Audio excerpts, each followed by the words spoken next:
What is up, you guys? It's your girl Kayla, aka Pineapple Mommies, and we are back with another video. I have tried to film this video so many times and it's not working, so we're gonna skip the introduction and we're just gonna get straight into it.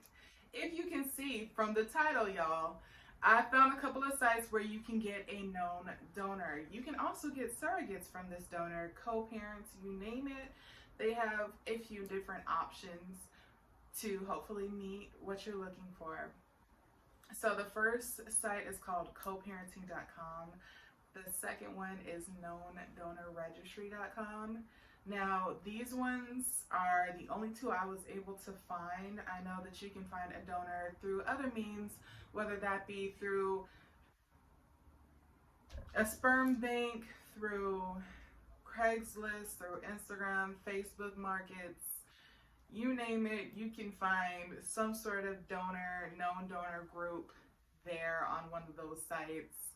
Do I recommend it? No. Do people still use it? Yes.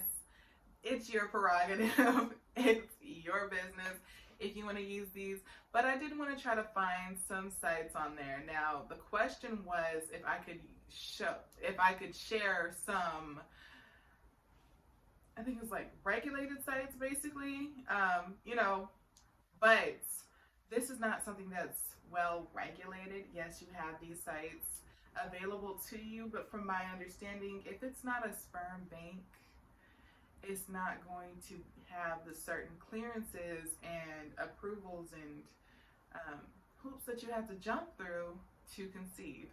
So unfortunately, that's where these do fall short.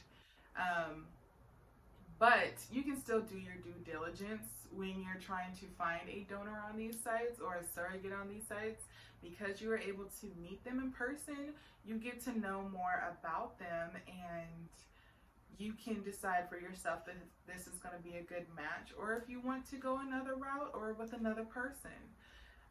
Now, where these do have another shortcoming is these donors may not necessarily be as tested as the donors at California Cryobank or Seattle or Fairfax, you name it. Those ones do have a certain kind of filing or backing behind them.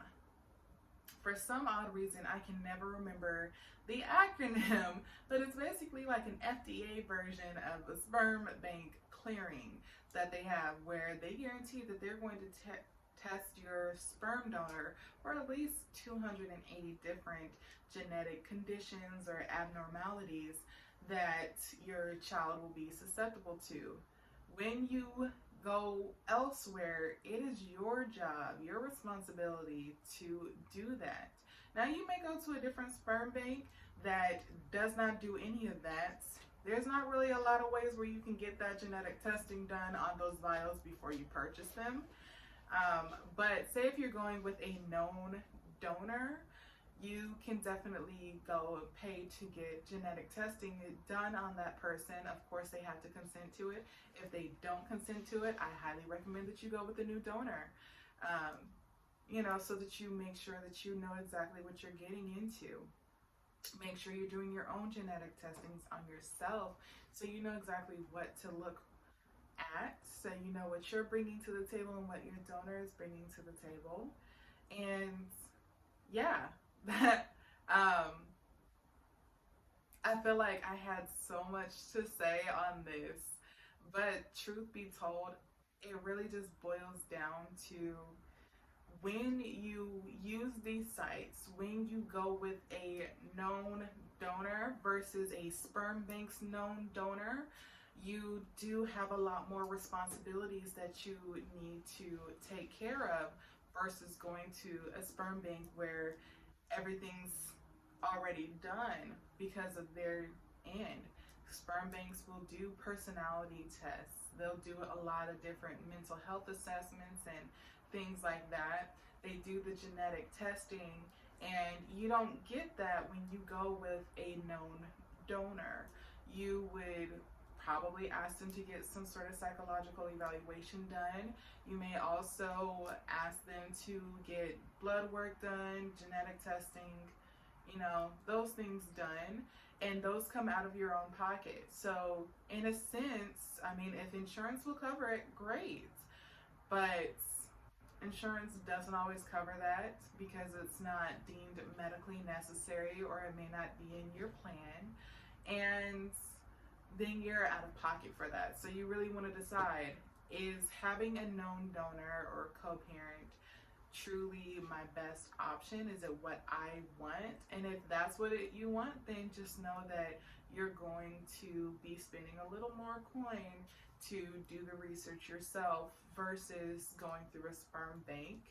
And on that point, I also do want to point out that yes, the one of the number one reasons why people see people going with a known donor is because it's cheaper. But once you start to factor in the genetic testing and the evaluations and all that other stuff, it starts to get more expensive. Not more expensive than maybe some of the top tier cryo banks, but it's more expensive than some people realize that it would be. So I definitely recommend you do your research on that, decide which one works best for you. And also, if you do decide to go that way, don't be afraid to change your mind about the donor. Like, if you decide that, hey, this is no longer a good match, don't feel like you're obligated to continue. Now if you guys do have contracts in place and you've already conceived, that's different. I'm talking about pre-conception, before you conceive with that person. If you feel like there's too many red flags, just say no. Stop it in its tracks. Don't ignore the red flags just because you want to have a baby. You will have that baby, but you might end up being miserable in a nightmare situation if you ignore certain red flags. So I definitely recommend y'all do your due diligence and trust your gut when you're dealing with these people on these sites.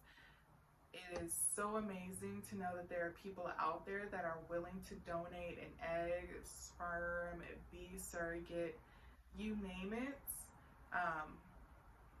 That is so amazing, and that's so wonderful, and it tells me how amazing our world is.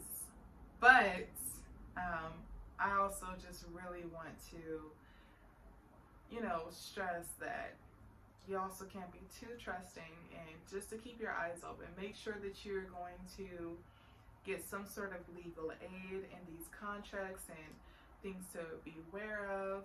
Make sure you're still talking to a medical professional for all of these things, and just really making sure that you're doing everything that you possibly can. So that is all I have for you guys today. I am so sorry that I just kind of I'm so low energy. So much has happened, but I appreciate every single one of you guys. Thank you so much for watching this video, and I will see you guys next week.